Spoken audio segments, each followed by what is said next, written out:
l'implant en céramique chargée, c'est la combinaison d'une céramique poreuse qui permet d'être comblée par un ou des antibiotiques qui vont permettre, lors de son implantation, d'une part de combler la perte osseuse qui a été engendrée par l'infection, mais aussi de protéger l'implant en céramique d'une éventuelle infection par des bactéries qui pourraient rester dans la plaie au moment de l'implantation. Donc la protection est obtenue via le relargage de l'antibiotique qui est chargé dans la céramique. Ce relargage, on l'a designé pour qu'il soit immédiat dès l'implantation et qui perdure pendant 48-72 heures de manière à protéger les premières phases de cicatrisation. Donc avec le sternum chargé, il y a 4 patients qui en ont bénéficié, soit avec de la gentamicine, soit avec un double chargement gentamicine-vancomycine, et sur des indications non thoraciques, donc orthopédiques ou neurochirurgicales, il y a environ une dizaine de patients qui ont reçu ce type d'implant.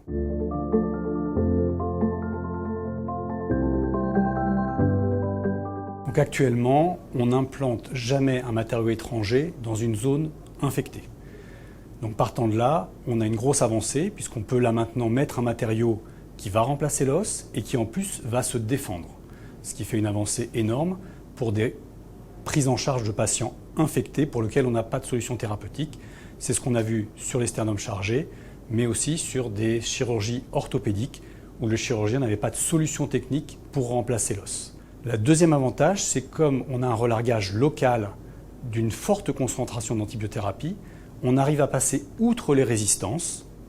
et donc à traiter des bactéries qui étaient considérées comme résistantes et non traitables